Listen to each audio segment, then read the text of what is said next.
24 years ago, the Latin American Reserve Fund FLAR organized its conference of central banks and official institutions, the most traditional international reserves meeting in the region, a high-level technical forum which fosters open exchanges about the strategic subjects related with the management of sovereign investment portfolios.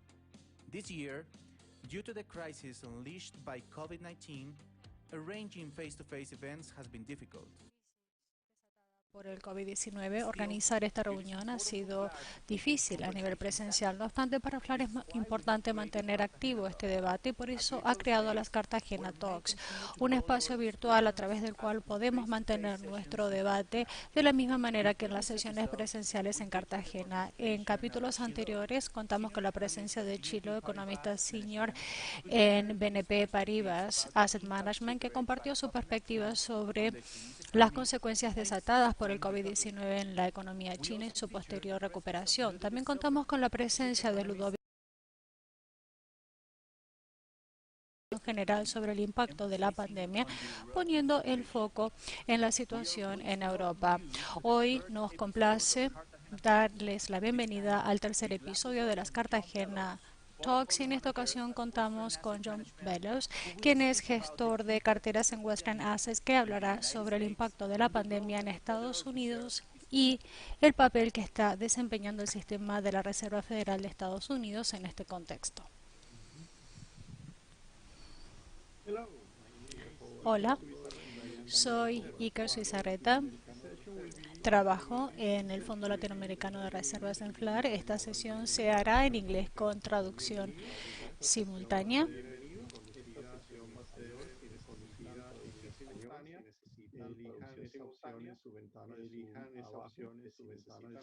Abajo, que si necesitan ayuda, pídanla en la herramienta de chat de esta sesión. Welcome to this third edition. Una vez más, bienvenidos a la tercera sesión de las Cartagena Talks. Hoy contamos con un espacio que ha sido creado para fomentar la colaboración y la comunicación en la región para todas nuestras instituciones oficiales. Les agradecemos una vez más por acompañarnos en esta ocasión. Esperamos que estén todos en buena salud. Las preguntas se podrán canalizar a través del chat en Zoom y Fernando les permitirá luego sumarse a la sesión para hacer esas preguntas desde las distintas instituciones. No sé si lo recuerdan, pero en otras sesiones tuvimos una sesión del señor Chilo de BNP Paribas. También en una segunda sesión tuvimos un participante de Alliance. Hoy nos vamos a centrar en Estados Unidos. Nuestro anfitrión para esta tercera edición de las Cartagena Talks es Fernanda Cosio, quien tiene una amplia experiencia en el Banco Central de México. Ha estado trabajando en la división de inversión estratégica. Está basada en la Ciudad de México, es responsable del análisis cuantitativo y cualitativo que tiene que ver con las inversiones a corto y mediano plazo para la cartera de reservas de inversión internacionales. Asimismo, ha trabajado en el Banco Central en carteras diversificados y también en activos. Ofrece inteligencia de mercado, así como también análisis económico y financiero para el mercado de commodities o también para la Dirección General o el Banco Central del país. Estos análisis son fundamentales para tomar decisiones por parte del directorio de los distintos bancos centrales. Fernanda comenzó su actividad en el año 2010 como analista en el Banco Central, así como también como trader, y luego fue la responsable de pruebas de futuros y también se ha ocupado de la gestión de la cartera. También ha trabajado en el área de activos y otros instrumentos. Además, tiene un título universitario de la Universidad Iberoamericana de la Ciudad de México y también de la Universidad de Nahuatl en la Ciudad de México en el área de economía. Estamos muy agradecidos con Fernanda y con el Banco Central de México por el apoyo que nos han prestado para esta iniciativa y también por la colaboración abierta que han permitido en toda la región. estoy esperando muy deseoso esta sesión, así que sin mayor dilación le voy a dar la palabra ahora a Fernanda. Bueno, muchísimas gracias por haberme invitado a participar en este evento.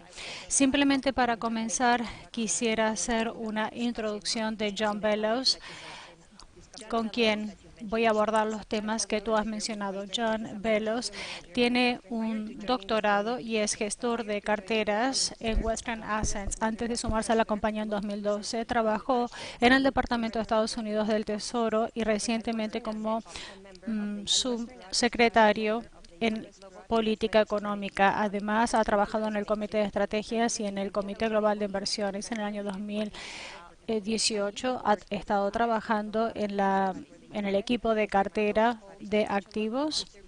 El señor Bellows tiene un título en economía del Dartmouth College, donde se graduó Baco Cum Laude, y además tiene un título de doctorado en economía de la Universidad de California y también tiene una designación de SFA. Así que a continuación quisiera darle la palabra a John, quien hará una presentación y posteriormente vamos a discutir algunos de los temas que él presente y vamos a tomar preguntas por parte de la audiencia a continuación. John, tienes la palabra.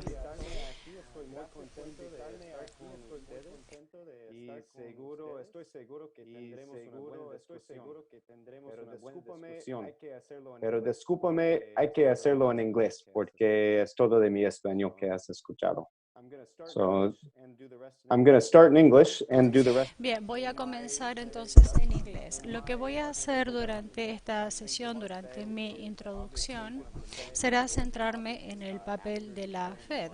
Creo que la Fed es uno de los principales actores en los mercados financieros y desde el punto de vista de lo que ha estado haciendo la Fed en los últimos meses, si entendemos eso, tendremos una idea de la situación de emergencia que vive Estados Unidos y también nos dará una idea sobre el camino a continuación en función de la política que ha implantado la Fed. Voy a hablar sobre qué ha hecho la Fed y también me voy a referir a algunas observaciones sobre qué piensan hacer en el futuro. Sin duda, la Fed es uno de los componentes, pero sin duda un componente fundamental en la emergencia que se está viendo en Estados Unidos. Por lo tanto, creo que cabe poner el foco en ese tema. Voy a compartir la pantalla. Si tengo alguna dificultad en esto, por favor, Fernanda, podrás ayudarme. ¿De acuerdo?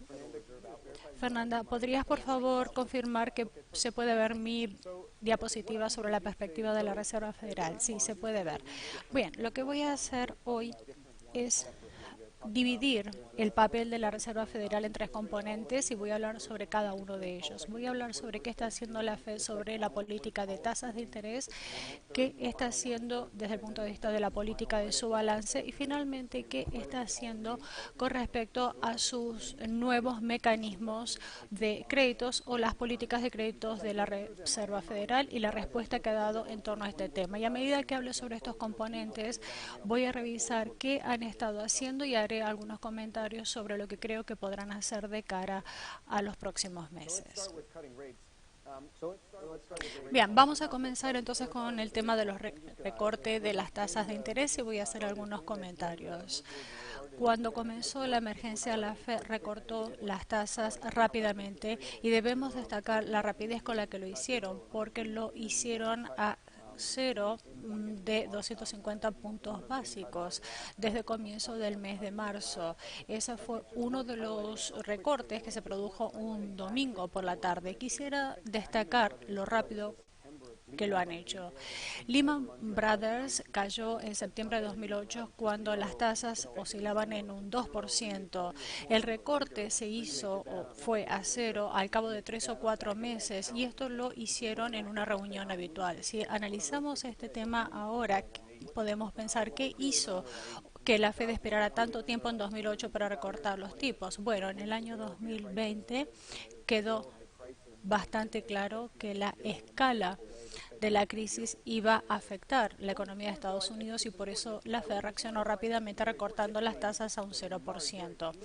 Este es un recorte que se ha producido rápidamente en el mes de marzo y creemos que van a volver a aumentar las tasas pero de manera muy lenta y hay una serie de consideraciones en este sentido. Tenemos que pensar qué ha ocurrido cuando se han recortado las tasas a cero en el año 2008. No fue hasta el año 2015 cuando aumentaron nuevamente las tasas, es decir, requirió 7 años para llegar al punto donde se sintieran cómodos subiendo nuevamente las tasas. Estamos hablando de una crisis, no obstante, que era diferente, pero creo que tenemos que tener esto en cuenta. En esta crisis recortaron las tasas de una manera mucho más rápida, pero hay algunas otras observaciones más que son típicas de este ciclo que quisiera destacar. Vamos a hablar ahora sobre la inflación. Durante los últimos años, antes de la emergencia del COVID-19, la Fed ha estado trabajando para cambiar su enfoque de la política monetaria, enfatizando entonces una inflación promedio. Anteriormente, la Fed quería que la inflación se ubicara en un 2%, pero no decían si ese 2% iba a ser un promedio, si era el máximo, el mínimo, etcétera. No eran claros al respecto. Así que, ¿qué ha estado haciendo la Fed en los últimos años? Ha estado intentando aportar más claridad en este sentido y hoy dicen que quieren que ese 2% sea la inflación promedio. Bien, resulta interesante afirmarlo, pero ¿de dónde surgen todas las implicaciones si tenemos en cuenta la inflación en los últimos 10 años y su impacto? Bueno, persistentemente ha estado por debajo del 2%, como vemos en este gráfico. El único periodo, o ha habido dos periodos en la última década donde hemos tenido el índice de precio del gasto en consumo personal PSE en el año 2008 y el año 2012. En todos los demás periodos, la tasa de inflación fue inferior al 2%. En este momento encontramos un escenario deflacionario.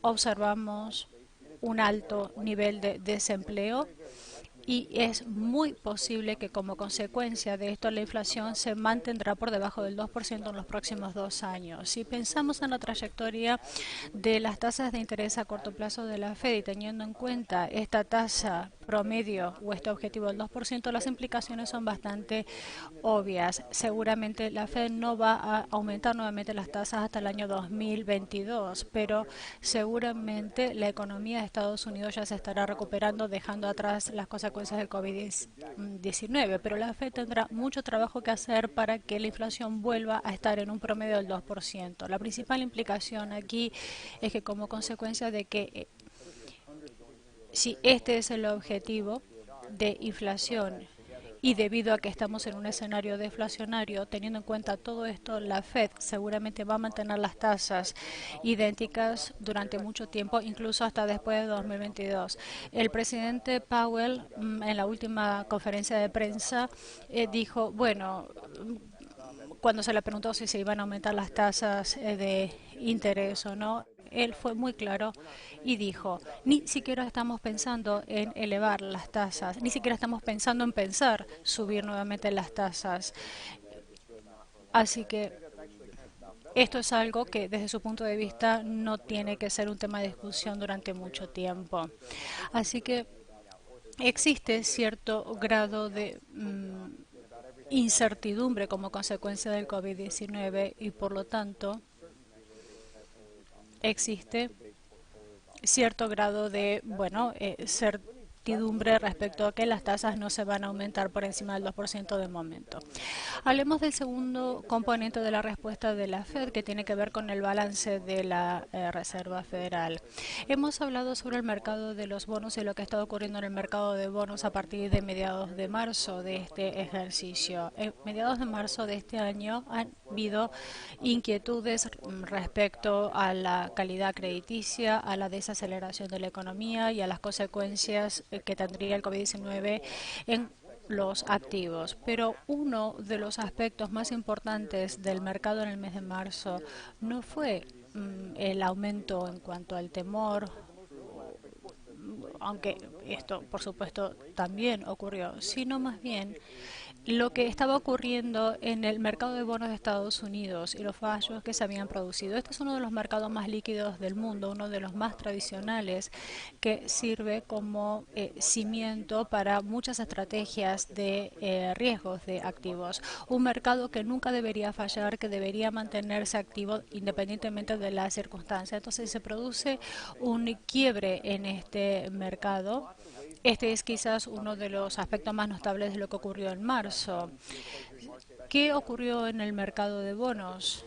Bueno, un aspecto que cabe destacar, estamos hablando de bonos off the run versus los bonos on the run, que se emiten en periodos diferentes pero tienen la misma estructura. Estos bonos deberían comercializarse o negociarse solapándose. Sin embargo, en el mes de marzo esto no ocurrió. La diferencia en el rendimiento entre estos bonos era que tenían una diferencia de vencimiento de 9 meses entre unos y otros. Este tipo de diferencia no debería existir, debería ser fácil de gestionar, debería existir suficiente liquidez en el mercado de bonos para aprovechar estas oportunidades, pero esto se mantuvo vigente durante mucho tiempo, lo cual muestra el fallo que se produjo en el mercado de bonos precisamente porque, bueno, estas son las estrategias de riesgo que se adoptaron. Lo que ocurrió a continuación es que en todo el mundo los inversores intentaban captar liquidez para sus carteras, aumentando sus márgenes. Los inversores tenían que despalancarse invirtiendo o obteniendo mayor liquidez, entonces vendieron sus posiciones líquidas. Lo que vendían eran lo que podían vender, principalmente bonos de Estados Unidos. Hubo una ola enorme de venta de bonos en el mes de marzo. Esto podría parecer un poco raro, pero la gente estaba intentando vender bonos precisamente para obtener liquidez y esto también es lo que produjo un quiebre en el mercado de bonos en Estados Unidos. ¿Qué hizo como respuesta de la Reserva Federal? Bueno, lo que hicieron fue empezar a comprar bonos. Así que si pensamos que los inversores estaban vendiendo bonos para obtener liquidez, la Fed dijo, bueno, nosotros vamos a proporcionar liquidez y vamos a comprar bonos. Y de esta manera resolvieron el problema. Esto muestra lo grave que es el problema. ¿Cuántos bonos tenía que comprar la Fed para poder abordar este tema? A finales de marzo, lo podemos ver a la izquierda, compraban 75.000 millones en bonos por día. Si ponemos en contexto esto, durante la primera fase del programa de flexibilización cuantitativa, esta cifra llegaba a 40.000, así que durante este periodo duplicó la cantidad de bonos que había adquirido desde el mes de enero. Esto fue una intervención gigantesca, lo cual refleja la gravedad que tenía el quiebre en el mercado de bonos. Esto desde el punto de vista de la política del balance de la Fed. Esto, sin duda, ha tenido un impacto en el mercado de bonos. Hemos observado qué ha ocurrido con el diferencial de los bonos off the run y on the run. Hoy estamos en un nivel de liquidez que nos permite interaccionar o interactuar con el mercado de bonos de una mejor manera. Esta fue la respuesta entonces de la Fed de cara a los bonos o títulos. Para que tengan otra idea de la escala que esto tuvo, en la parte superior podemos ver el nivel del balance de la Fed. En el curso del mes de marzo, aumentó a aproximadamente 3 billones de dólares. Estamos hablando de una gran cantidad de bonos que se compraron, títulos, así como también otros mecanismos de liquidez que también se implementaron durante este periodo y fue realmente una expansión enorme la que se produjo en su balance. Ahora quisiera decir que cuando se hicieron estas compras, el objetivo era abordar el problema del quiebre en el mercado de bonos. Y de alguna manera, estas compras abordaron un problema de liquidez o de fricción en el mercado, pero en este momento la Fed continúa adquiriendo bonos, pero con un objetivo diferente. Lo hacen para poder mantener elevados los rendimientos y de esta manera aprovechar para proporcionar condiciones financieras altamente acomodaticias. Hoy están comprando entonces bonos para mantener los rendimientos bajos y para mantener condiciones financieras altamente acomodaticias. Esto creo que se va a mantener durante bastante tiempo. Existe un imperativo por parte de la Reserva Federal para que existan condiciones financieras aptas. Esto es lo que quiere la Fed y es lo que van a hacer para seguir apoyando el crecimiento. Quieren apoyar la recuperación de la economía cuando ésta se produzca.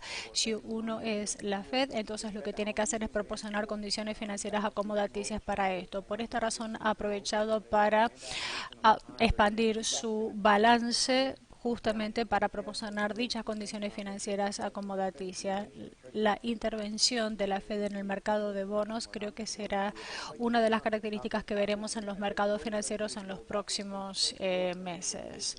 Estos bajos rendimientos apoyan condiciones financieras, así permiten que los inversores puedan reequilibrar sus carteras de inversión, pero también permite acomodar una política fiscal adecuada. Si queremos emitir más deuda y aumentar el estímulo que seguramente el Congreso de Estados Unidos va a aprobar en los próximos meses, o si se tienen tasas de interés bajo, esto es un signo muy claro por parte del Congreso respecto a que hay que hacer más sobre este tema. Así que la Fed respeta estas consideraciones, pero también existen otras consideraciones que indican que la Fed, y esperamos que durante mucho tiempo, las tasas se mantengan bajas teniendo en cuenta estas condiciones que se necesitan para apuntalar la recuperación y para dar una buena respuesta fiscal. Sin duda, la Fed debería ser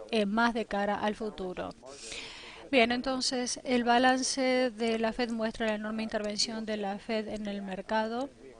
También esperamos que la Fed se mantenga activo en el mercado de bonos durante los próximos meses, aprovechando para apoyar estas condiciones financieras y para dar una respuesta fiscal. El primer componente de la respuesta de la Fed tiene que ver entonces con las tasas que se recortaron rápidamente, se van a volver a subir pero lentamente. Se ha producido una expansión enorme, especialmente en marzo, y sigue todavía esa expansión, y esto me lleva al tercer componente de la respuesta de la Fed, que tiene que ver con los mecanismos de financiación de la Fed. Además de estos mercados de bonos, otra cosa que ocurrió en marzo, hemos visto muchos otros problemas en otros mercados de créditos, y esto tiene consecuencias en el mercado de bonos. Si pensamos en el crédito de grado de inversión, ¿cómo funciona este mercado? Esto está directamente relacionado con el mercado de los bonos. Muchos inversores pueden comprar bonos con grados de inversión y vender bonos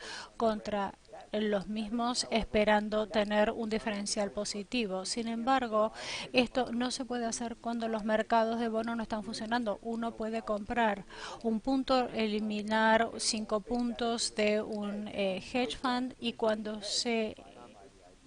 nos encontramos con esta situación, no tiene ningún sentido hacer este tipo de compras. Así que esta función estuvo relacionado con la disfunción en los mercados de bonos, y esto generó problemas de liquidez. Y además hay algunas otras consideraciones fundamentales, como por ejemplo un crecimiento desacelerado. Estas son algunas de las consideraciones, y también ha habido una enorme intervención por parte de la Fed desde el punto de vista de los bonos y de los créditos. Lo que hicieron fue algo realmente impresionante en cuanto a la respuesta. Anunciaron una serie de nuevos mecanismos que permitirían a la Fed, conjuntamente con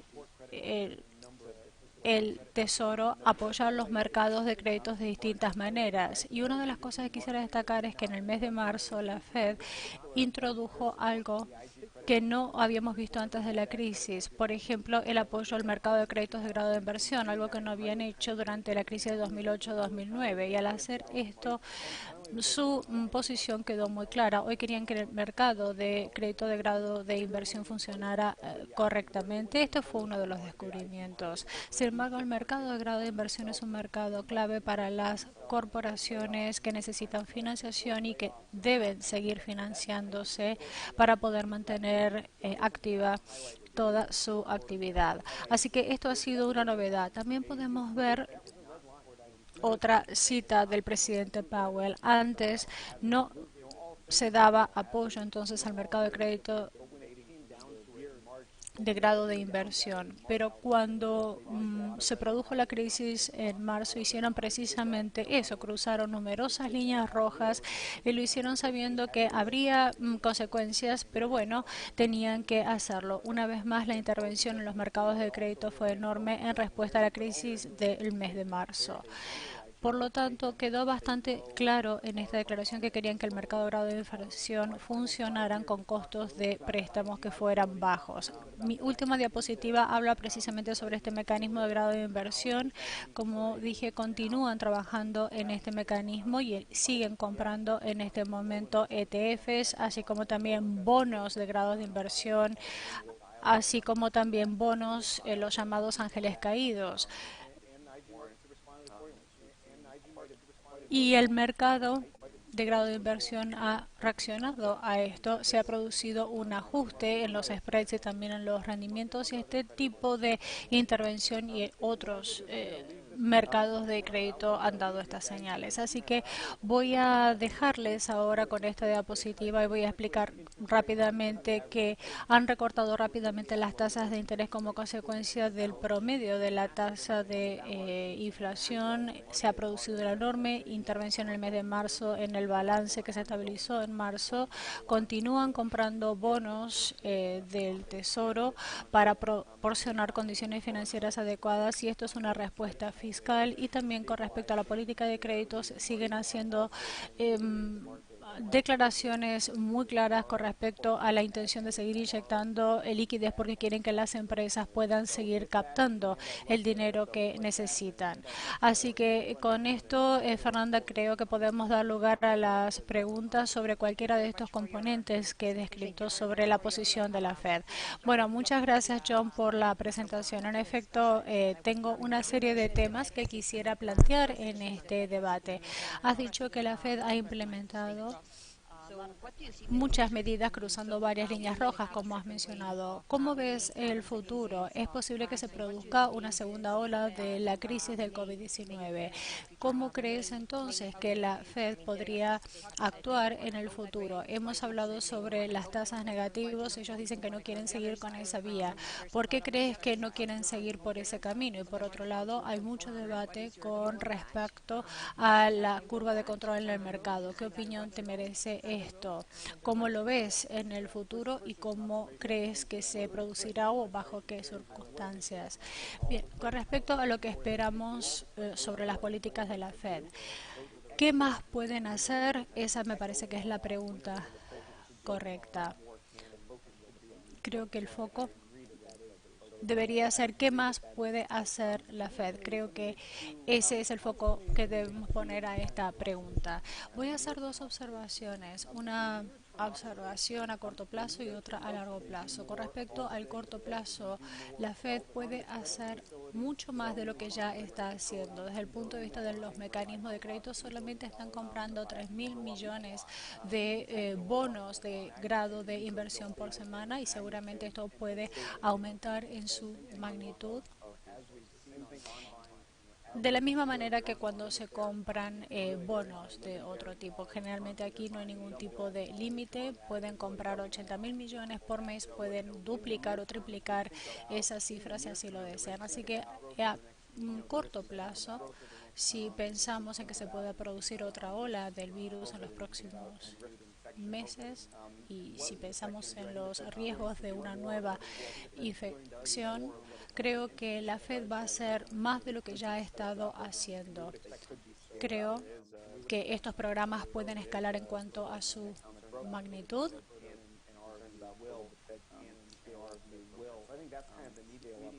Creemos entonces que la Fed va a reforzar los programas que ya ha puesto en marcha. Ellos han establecido programas que efectivamente se pueden escalar. A mediano plazo existen más herramientas, pero esas herramientas no obstante son limitadas. Ya han introducido todas las herramientas de las que disponían y la posibilidad de implementar nuevas herramientas. No sé si existe o no.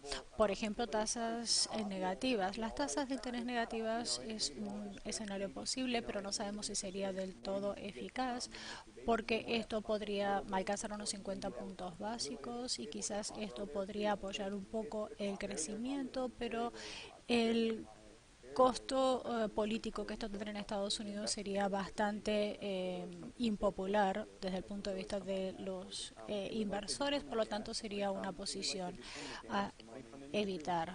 También podría afectar los fondos de los cuales dispone la industria, lo cual también se vería de manera negativa en Estados Unidos. Así que tendría un beneficio, pero con un coste muy elevado. Y para la Fed es importante que la relación costo-beneficio sea positiva. En el futuro, entonces, quizás continúen analizando esto desde esta perspectiva, pero van a tener muy en cuenta cuál es el costo-beneficio de cada acción. Desde el punto de vista del control de la curva, sí, tenemos que distinguir entre la parte frontal de la curva y la posterior. La segunda es menos probable que se produzca.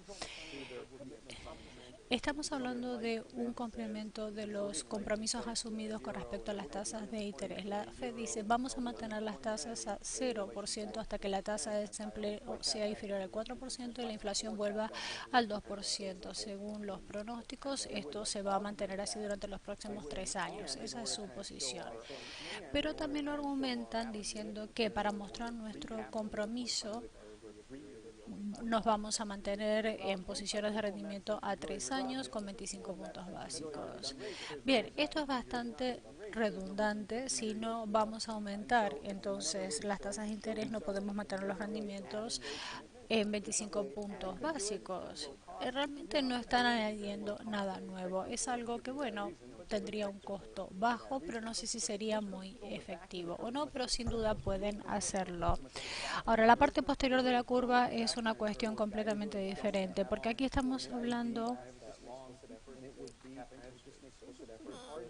de un esfuerzo para establecer un máximo en las tasas de interés. Creo que la Fed, bueno, sí hizo un control de la curva de los rendimientos en muchos años atrás.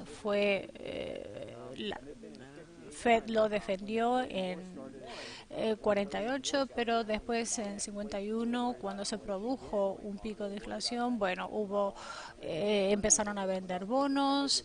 La Fed no pudo defender esta instancia y todo se desplomó. Creo entonces que esta es una experiencia en la que tenemos que tener cuidado. La Fed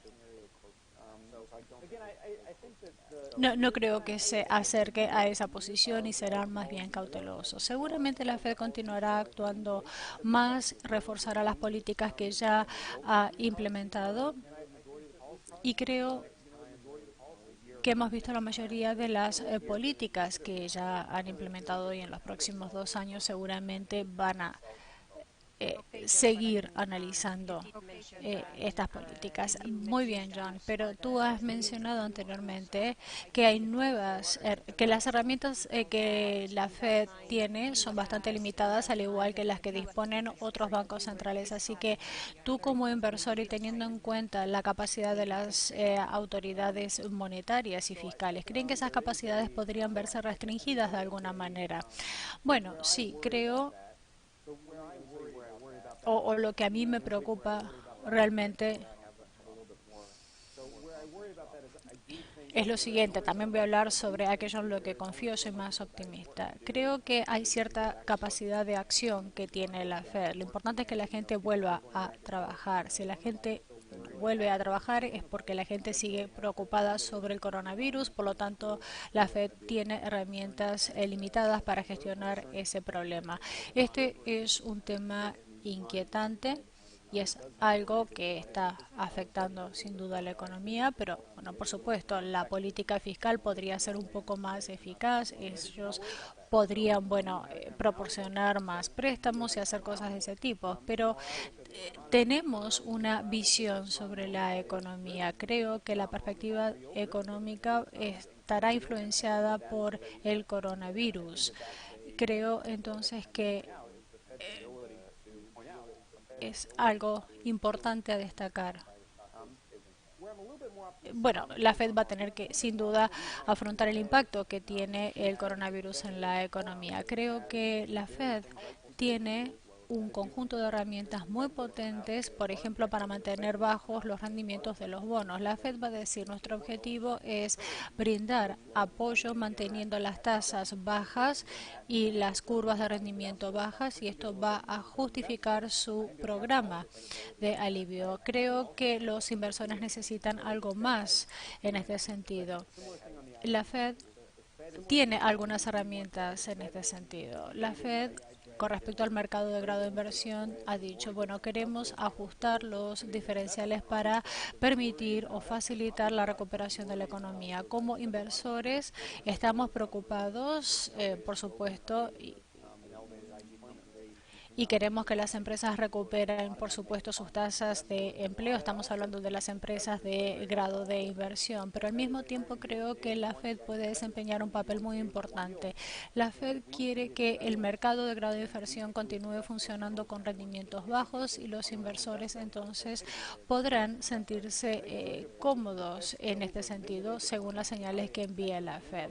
Las herramientas de la Fed, una vez más, son limitadas en cuanto a cómo pueden afectar en la recuperación. Existe mucha incertidumbre sobre las consecuencias que puede tener el coronavirus, pero sin duda la Fed tiene herramientas muy potentes cuando se trata de afectar estas variables del mercado, y creo que deberíamos tenerlo en cuenta. Por supuesto, no pueden estar divorciados para siempre, en algún momento tendrán que reunirse nuevamente, pero creo que la Fed va a ser mucho más eficaz desde el punto de vista financiero. Muy bien, John. Pasando ahora a una pregunta sobre el futuro. De momento estamos discutiendo temas relacionados con la estabilización y recuperación de la economía, pero hay otras cuestiones como el déficit fiscal que en algún momento va a tener importancia. ¿Cómo ves este tema desde el punto de vista de la deuda corporativa, y teniendo en cuenta que llegamos a esta crisis con un nivel de apalancamiento en la economía mundial muy elevado? ¿Cómo lo ves y cómo crees que esto se va a seguir desarrollando en el futuro? Bueno, me parece una excelente pregunta. Cuando pensamos en el impacto a largo plazo del coronavirus o del impacto producido por el coronavirus, hay mucho debate en torno a la posibilidad de que la gente vuelva a los restaurantes o subirse a un avión, etcétera. Pero bueno, veremos qué pasa de aquí a 2 años. De momento es muy difícil saber exactamente qué es lo que va a ocurrir. Sin embargo, tú has dicho algo que nosotros sí conocemos con certeza. Sabemos que después de esto habrá altos niveles de endeudamiento, especialmente en los balances de las empresas y de los gobiernos, y bajos niveles de PIB. Si hoy vemos los pronósticos de cualquier especialista, todos han reducido las previsiones para este año, para el próximo año, pero nunca vamos a volver a los niveles anteriores o rápidamente. Esto lo sabemos con certeza. El foco de esta pregunta entonces es que sabemos que tendremos un entorno de mayor nivel de deuda y menor PIB. ¿Cuáles son las implicaciones que esto tiene? Has mencionado algunas. Hablemos sobre la estabilidad financiera. Desde mi punto de vista, creo que es incluso alentador, porque uno de los sitios donde veremos más deuda es en los balances de los gobiernos. Esto es alentador porque el gobierno generalmente apalanca este tipo de problemas o de situaciones. Cuando hay, por ejemplo, un aumento en la deuda, ya sea de un banco o de un hogar, todo esto puede ser un factor de desestabilización y puede tener, por supuesto, pueden generar problemas, una espiral en la deuda, pero esto no ocurre exactamente con los gobiernos, especialmente las economías más avanzadas. Los gobiernos tienen la habilidad de mantener su deuda, lo hacen de manera bastante correcta. Por lo tanto, creo que es bastante positivo porque el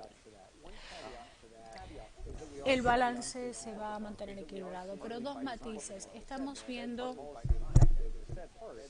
algunas consecuencias. Los objetivos de la política de la Fed es que las empresas continúen obteniendo crédito. Hemos visto, por ejemplo, muchas emisiones de bonos en el mes de marzo como consecuencia de las políticas. Hemos visto una emisión de bonos por valor de $1 billón en Estados Unidos, lo cual es una cantidad enorme.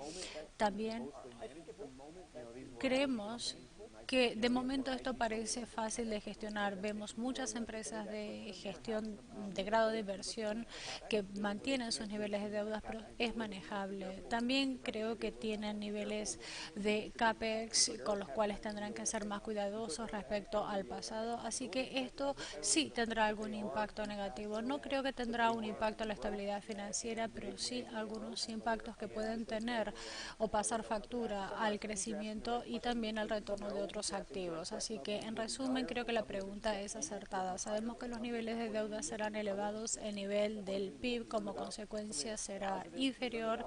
Esto es algo que sí puede preocuparnos. Lo positivo es que parte de esta deuda quedará dentro del el propio gobierno, dentro del propio Estado, y las empresas con grado de inversión tendrán que mantenerse atentas.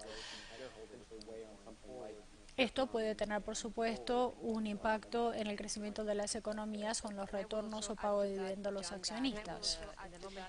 Bien, quisiera añadir a esto que cuando se produzca la próxima crisis, bueno, hoy estamos discutiendo sobre cómo salir de esta crisis, pero cuando afrontemos la próxima no sabemos cuánto margen fiscal o monetario nos quedará. No sabremos exactamente cómo los niveles de deuda de las empresas o de los gobiernos quedarán después de esta crisis y si los gobiernos centrales van a estar en condiciones de salir de estos programas de estímulos que han implementado. Esto nos lleva a la siguiente pregunta. Yo recuerdo un evento que tuvo un impacto en los mercados financieros hace algunos años, cuando la Fed comenzó a discutir precisamente la posibilidad de salir de estos programas de estímulo monetario que habían implementado. Bueno, y nunca terminó de salir al 100%. ¿Cómo lo ves? ¿Cómo crees que la Fed va a abordar este tipo de situaciones en el futuro cuando decidan dejar atrás estos programas? Sé, como has dicho, que quizás nos queden unos 3 o 4 años más de tasas bajas o de límites inferiores de cero en cuanto a las tasas, pero quisiera saber cuál es el impacto en los mercados financieros que esto podría tener desde tu punto de vista. Con respecto a la respuesta fiscal, voy a hacer un comentario. Creo que la inquietud que planteas es totalmente legítima. Si hablamos de altos niveles de deuda y bajo nivel de PIB, bueno, eso por supuesto que conduce a una inquietud legítima. Pero si pensamos en qué ocurrió en 2008-2009, la situación era ligeramente diferente. En ese momento pedíamos prestado mucho dinero con déficit de un 10%. Y eso generó mucho estrés financiero para los siguientes años, incluido, por supuesto, el gobierno de Estados Unidos. Pero hoy la situación es justamente la contraria. La gente hoy se siente mucho más cómoda teniendo niveles de endeudamiento más elevados. Algunos dicen, bueno, que simplemente no deberíamos preocuparnos tanto y relajarnos un poco, porque aparentemente algunos miembros del Congreso en Estados Unidos se muestran bastante relajados al respecto. Existe esta dinámica donde tenemos que pedir más dinero prestado adecuadamente para apoyar el crecimiento y creo que esto es lo que va a seguir ocurriendo. Se ha establecido un precedente de respuesta fiscal, pero tendremos que ver qué ocurre en esta parte del ciclo. De momento no ha sido restrictivo. Nunca terminamos de reducir los niveles de deuda adquiridos durante el 2008-2009, todo lo contrario, siguió aumentando. Pero bueno, tendremos que ver qué ocurre. Sí, acabas de mencionar que seguiremos en acción, sí, pero esto no podrá seguir eternamente. En algún momento se puede volver insostenible. Estás hablando específicamente del caso de Estados Unidos, que es el mercado más líquido en todo el mundo, pero si hablamos de los mercados emergentes, incluso algunos países europeos donde se han implementado programas de estímulo estímulo monetario. No podemos decir lo mismo de ellos respecto a lo que podemos decir de Estados Unidos. A Estados Unidos esto le beneficia, pero no a otros países en el resto del mundo. Por lo tanto, este es un tema que genera inquietud entre muchas personas y lo hará durante algunos años, especialmente si hablamos de los riesgos en cuanto a la estabilidad financiera. Sí, tomo nota. Yo hablé sobre todo sobre el escenario de Estados Unidos y, por supuesto, otros mercados avanzados como puede ser Alemania o como puede ser Japón o como puede ser incluso China.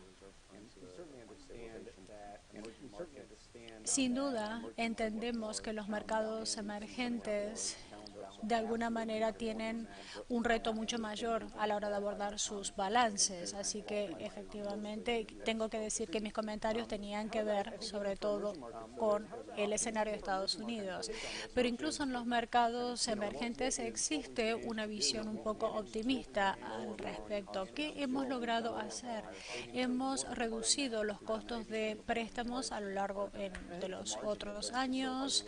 Esto ha ocurrido con los bancos centrales y el margen, por lo tanto, facilita la respuesta fiscal. Lo hemos hecho a través de una inflación también más bajo, generando algunas fuerzas deflacionarias como las que vemos hoy en Estados Unidos o en otros países. Entonces, los costos más bajos de endeudamiento y las tasas más altas de ahorro, bueno, ha facilitado la respuesta por parte de la Fed. Y esta es una diferencia clave y es posiblemente más optimista en el caso de Estados Unidos respecto a otros mercados emergentes donde quizás una tasa de inflación podría causar determinados picos. Como consecuencia de la inflación más baja, los bancos centrales hoy tienen la posibilidad de mantener las tasas bajas. Así que lo que he dicho está relacionado con las economías más avanzadas, pero creo que los bajos costos de endeudamiento y las tasas bajas pueden llegar a beneficiar de alguna manera también a los mercados emergentes. Taper, bueno, el tapering no fue algo divertido sin duda para los inversores en fondos. Creo que ellos preferirían evitar el tapering. Bueno, creo que esto plantea una especie de, bueno, crucigrama. Pero una de las cosas que quisiera mencionar es que el Banco Central Europeo ha dicho que ellos van a continuar adquiriendo bonos hasta que se vuelvan a subir las tasas de interés. Así que, según ellos, no habrá una situación de tapering, van a seguir comprando bonos como parte de su política y bueno, es bastante desagradable para los inversores y los bancos centrales tener este escenario, pero es toda una cuestión semántica. Me parece que la salida de esta situación, cómo salimos de esta situación, bueno, solo puedo especular al respecto porque creo que nos queda mucho todavía para encontrar esa salida. Estamos hablando de una tasa de desempleo del 13%, la inflación se sitúa en un 0%, así que la salida está todavía bastante lejos. Bien, John, tengo algunas preguntas más por parte de la audiencia. Eric Guzmán, del Banco Central de Bolivia, quien pregunta lo siguiente: cuando vemos la inflación va a aumentar en algún momento en Estados Unidos y con tanta inyección de liquidez en el mundo, ¿qué ocurrirá? Bien, nuestra visión al respecto es que la liquidez es elevada, pero seguramente seguirá aumentando durante el periodo de recuperación. También una de las cosas que hemos aprendido con respecto a la cadena de suministro es que si no tenemos una cadena de suministro tan robusta como creíamos que teníamos, así que todo esto podría producir una mayor inflación y tenemos en este momento una economía bastante débil, así que seguramente los niveles de desempleo se eleven y, como has dicho anteriormente, tenemos altos niveles de endeudamiento y con estos niveles de endeudamiento de cara al futuro esto tiene un efecto en el CAPEX de las empresas. Así que también, por supuesto, luego tiene un impacto en el crecimiento. Existen argumentos en ambos lados sobre las incertidumbres que hoy son un poco más elevadas. Bueno, existen fuerzas deflacionarias, como he dicho anteriormente, altos niveles de desempleo, y esto creo que será el escenario que se produzca en los próximos años. Pero a mediano plazo vamos a tener altos niveles de endeudamiento y lo cual no es a veces habitual en entornos inflacionarios. Y también veremos una mayor aversión al riesgo por parte de las empresas. Como dije anteriormente, creo que de momento lo más posible es que se produzca un entorno de deflación. No resulta tan obvio para nosotros ver un nivel de liquidez como el que hemos visto hasta ahora. Habrá que ver cómo se recupera, sin embargo, el crecimiento, pero el crecimiento se recuperará de manera muy lenta como consecuencia de esos niveles de endeudamiento, lo cual no es habitual en los entornos inflacionarios. ¿Qué ocurre con el PIB nominal? Si este se mantiene bajo, pues entonces no estaremos en un entorno demasiado inflacionario. Bien, tengo una pregunta por parte de Iker de FLAR. ¿Qué ocurre con los bancos centrales y el impacto en los mercados emergentes, que seguramente será elevado? ¿Existe alguna posibilidad de que ese impacto afecte a otros países? ¿La Fed va a trabajar con el FMI o con algún otro organismo para poder amortiguar este impacto? Bien, con respecto a los swaps, seguramente habrán escuchado los privilegios exorbitantes que tienen algunos beneficiarios de fondos en Estados Unidos. Bueno, este privilegio sin duda tiene un lado de la moneda un poco más negativo, porque se produce una depreciación de los bonos durante estos periodos. Estamos hablando de los activos de refugio, que también se ven afectados con la depreciación del dólar. Así que esto, como dijo Iker, en Estados Unidos la moneda se va a depreciar, como se va a ver afectada también las monedas de otros países, lo cual es quizás el lado negativo de la moneda. La Fed obviamente es consciente al respecto, por eso tiene una posición concreta sobre la línea de swaps y está ejerciendo también presión con respecto a la apreciación del dólar. De momento, no hablamos de una política de crédito o una política que pueda tener un impacto en todos los mercados emergentes, sino que tiene un un efecto limitado. En cuanto a cuáles son las políticas o cómo podrían ser para los mercados emergentes, creo que lo que Iker dijo es totalmente correcto. Sin duda debería existir algún componente intrínseco. Los mecanismos de créditos que ha establecido la Fed son títulos con garantía hipotecaria, así que todo aquello que marque una diferencia en los mercados financieros tendría que ser algo similar. Si alguien quiere generar capital, probablemente, bueno, va a necesitar recurrir al Fondo Monetario Internacional. Creo que existía cierta esperanza sobre cómo reaccionaría el FMI al respecto. El FMI debería haber, bueno, dado un paso adelante para financiar algunos de estos programas y actuar. Creo que debe existir un programa por parte del Fondo Monetario Internacional en este sentido y también de los distintos tesoros de los diferentes países. Así que esperamos que el FMI adopte un rol un poco más activo, porque nos ha estado faltando eso y la respuesta que han dado ha sido un poco secundaria o un poco lenta a la hora de ayudar. Bueno, muchas gracias, John. La última pregunta es de Mario Acosta, de FLAR. Su pregunta es la siguiente.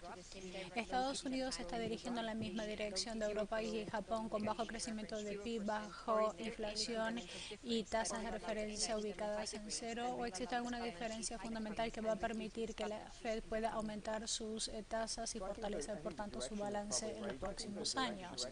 Bueno, creo que la dirección es probablemente la apropiada. Es lo que hemos creo que en los próximos años podemos esperar un crecimiento más lento y una inflación también más baja. Esa es nuestra visión, porque todos los argumentos apuntan a eso en este momento, como ha sido el caso de Japón. Así que creo que de todas maneras tenemos cierto margen para ser optimistas con respecto a Estados Unidos, para que se produzca un pequeño aumento en el crecimiento. Tenemos una dinámica demográfica diferente, así que creo que me sitúo en el centro. Creo que no tenemos por qué ir completamente en la misma dirección que Europa y que Japón. Creo que nosotros sí podemos llegar a aumentar un poco nuestra tasa y también nuestro PIB. Puedo decir rápidamente que si la Fed aumenta las tasas y fortalece el balance, bueno, creo que esto se ha convertido en una característica permanente por parte de la Fed, su posición frente al balance. No creo que vayan a hacer ningún winding up de su balance. Ahora, en cuanto a si van a aumentar o no las tasas de interés o no, no lo tengo previsto para los próximos 3 o 4 años. Potencialmente, después de esa fecha, quizás sí lo hagan, pero no en este momento. Y una pregunta, John, relacionada con el escenario político. Habrá elecciones presidenciales a finales de este año en el país y nosotros generalmente hacemos nuestro trabajo de investigación. En 1932, un presidente de Estados Unidos nunca en realidad dejó de ser reelegido a efecto, salvo que se hubiera producido una recesión durante su mandato. ¿Cómo crees que en este caso va a impactar las elecciones de Estados Unidos? Porque creemos que esta recesión no es como la anterior, es completamente diferente, pero ¿cómo crees que esta recesión va a impactar en las elecciones presidenciales? Bien, nosotros, yo he estado haciendo lo que un filibuster hace habitualmente sobre este tema. Bueno, voy a tener que responder a esta pregunta. Creo que lo has dicho con precisión. Si analizamos la economía el año pasado, creo que existe todavía cierta certidumbre con respecto a las elecciones, porque tenemos un electorado que todavía apoya el populismo, así que creo que es bastante claro, pero no tenemos la economía totalmente sana, estamos en una situación de recesión, así que eso plantea un debate. Creo que existe una mayor probabilidad de que se produzca un cambio en el gobierno como consecuencia de esta situación. Creo que quizás sea demasiado temprano para poder, bueno, decir qué ocurrirá en materia de políticas. Creo que lo que aparezca en las noticias será bastante diferente, pero lo diferente con respecto a las políticas, y según todos los pronósticos, el próximo año seguiremos en un entorno de altos niveles de desempleo, como ocurrió en 2019. Bueno, en ese caso, ¿qué hace el gobierno? Bueno, inyecta mayor estímulo fiscal. Desde un punto de vista positivo, creo que el gobierno se va a implicar más para apoyar la recuperación económica y eso es lo más importante. Así que, de alguna manera, mi respuesta sobre la posición de la Fed respecto a la economía a corto plazo, lo más importante será la reapertura de la economía y las consecuencias que pueda tener el coronavirus, y es en eso en lo que tenemos que centrar nuestra atención. No sé si las políticas en los primeros 6 meses de cualquier nuevo gobierno van a ser considerablemente diferentes o no. John, mi última pregunta sería la siguiente. ¿Qué te impide dormir por las noches? ¿Cuál consideras el principal cisne negro de los mercados financieros en este momento o de cara al futuro? Quisiera simplemente lanzarte esta pregunta. Bueno, creo que seguimos en un mercado que sigue siendo afectado, dirigido por el coronavirus. Esta es una realidad que nos toca vivir a todos. Nuestra posición es que se ha producido un avance importante con respecto al coronavirus. Hoy la gente es consciente del distanciamiento social. El teletrabajo, por ejemplo, ha reducido el ritmo de contagio. En otros países donde esto no se produjo, la situación salió de control, pero existe bastante incertidumbre con respecto a qué va a ocurrir. Esta es una enfermedad que muta constantemente, así que creo que el mercado se verá directamente afectado por esto. Y el nivel de certidumbre que cualquier persona pueda tener al respecto es bastante bajo. Por esa razón, a final de año o por los próximos 7 meses estamos hablando de muchísimo nivel de incertidumbre que afecta sin duda a los pronósticos con respecto a la inflación. La razón por la cual estamos hablando de 30 a final del año es precisamente consecuencia del coronavirus. Bueno, muchísimas gracias, John. Ha sido muy interesante mantener este debate contigo y a continuación quisiera pasarle la palabra nuevamente a Iker para que dé algunas palabras de conclusión.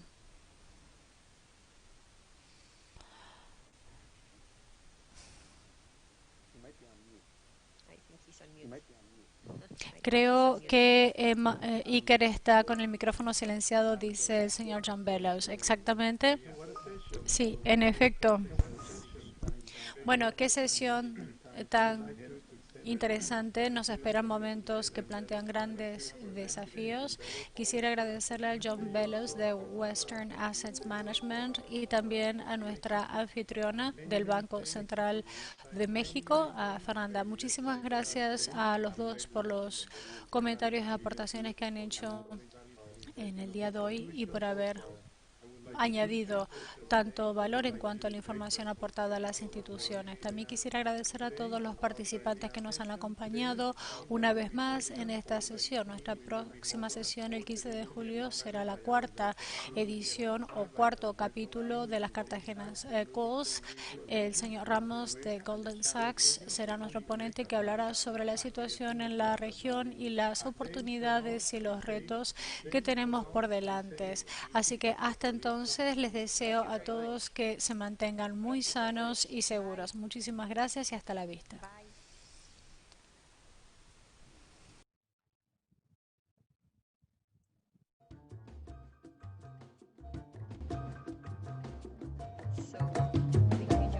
So, thank you, John. Very good. Thank you, Yeah, Jen. thank you. You snuck in an election question on me. I was trying to. Yes. I know.